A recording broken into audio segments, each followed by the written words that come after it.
yourself and to make sure to just stay with that goal and be fine and everything like that. And then they'll go to chapter 3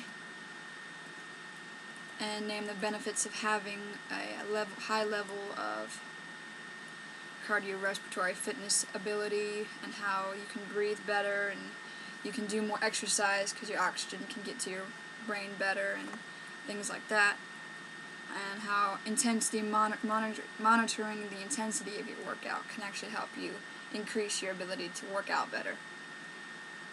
And some people might go on and talk about more, like chapter 4, and the weight training as popular activity, and the definition of sarcopenia, and how it's used, how it can relate to natural life by loss of muscle tissue. It's not it's similar to atrophy, but not really atrophied. It's more due to aging and stuff like that. And then they'll go on to chapter 5. And by this time, most people are bored. They'll just go on and talk about how stretching improves your posture, and how stretching makes you be able to work your muscles better, and your muscles won't be as sore if you don't stretch. I mean, I think if I've stretched a lot, and my body doesn't hurt that much anymore either. And how when you don't, after you do stretch your muscles out, you can actually help your muscles by allowing them to shrink back together, which will allow you to be not as in pain after you do the workout. And then they'll talk about how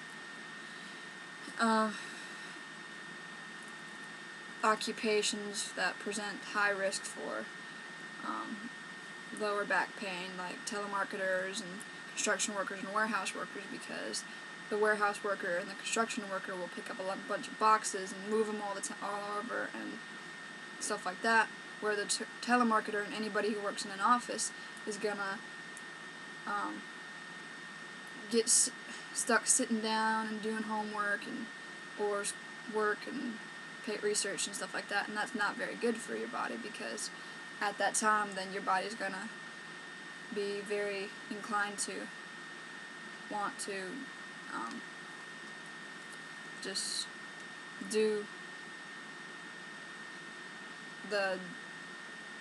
your body's gonna just want to fall over, because your back's gonna hurt so much and it's gonna cause a whole lot of lower back pain. And by that time, like I did, most people are gonna stutter and maybe not talk about what they're supposed to and get off topic a little bit. But then they'll get back on topic and talk about chapter 6 and the BMI scale, which is actually the body mass index scale, and how it's used to find how much fat's in your body, but you can't actually use it because your body doesn't actually go along with your body might not actually fit the scale like it should. Some people's won't, some people's will. It might say that you have too much fat in your body when you actually don't. It's just based on how you are built. I mean, that's all it depends on. And it talks about the spot reduction myth, and how it's a belief that fat can be targeted to reduce it at one specific area, like if you have too much fat in your thighs or in your butt or something like that, or stomach. It's believed that you can target that one area and release it or remove it there, but that's actually a myth. That's not actually the truth. And then they'll go to chapter 7 just to get the whole thing on. They'll start talking a little faster, talk about how height, physical build, and muscular stature affect the recommended weight for the BMI scale, which is the same thing I talked about. Then I'll talk about globesity, which is why it's the global version of obesity, and I believe that to be because of fast food. Fast food's easy to get, no one's going to get up and cook it or prepare for it, do anything that they have to do it, which causes you to just eat it and be lazy and stuff like that, and it has a lot of sodium, which is very bad for your health.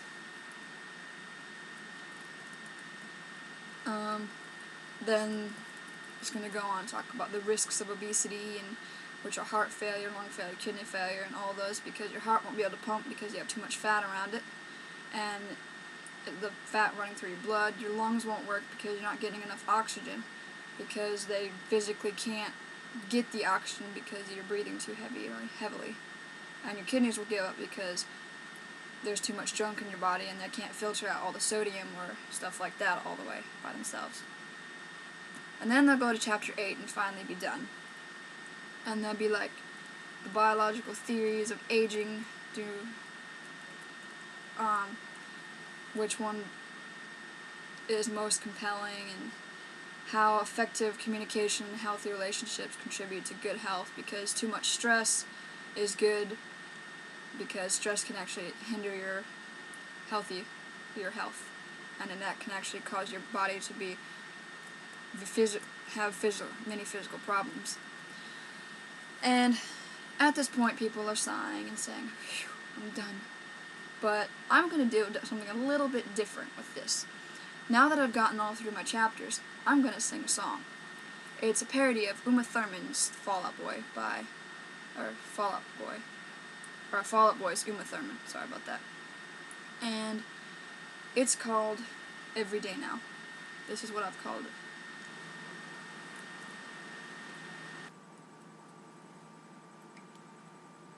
My PED class taught me so many things. It's a great class. Whoa, I learned how to work out and how to stay very healthy.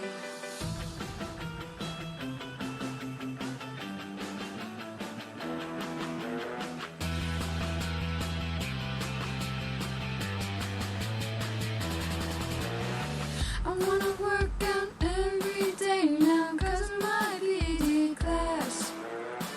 I wanna work out every day now and I can't get it out of my head.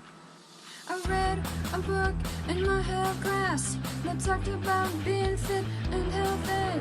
The BMI charts about having lots of mass. It's based on who you are, just go look and see. My PED class taught me so many things.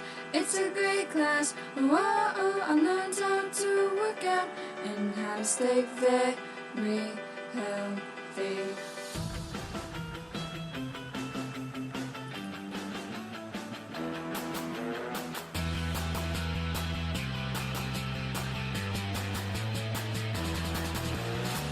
I wanna work out every day now 'cause of my PED class. I wanna work out every day now and I can't get it out of my head. The book is great, but it says there are risks. How you can get hurt if you work out wrong. You need to get muscle and make sure to stretch, but don't push yourself too long. My PED class taught me so many things. It's a great class. Whoa, I learned how to work out and how to stay very healthy.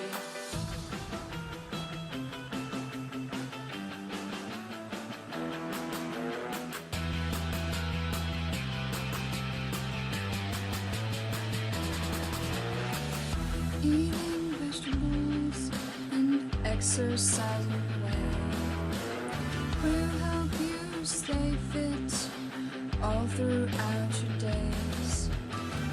Don't do cheap diets or things you see on TV. They're just lying to you. Open your eyes and believe. I wanna work out every day now 'cause of my PED class. I wanna work out every day now and I can't get it out of my head. My PED class taught me so many things. It's a great class. Whoa, I learned how to work out and how to stay very healthy. My PED class taught me so many things. It's a great class. Whoa, I learned how to work out and how to stay very healthy.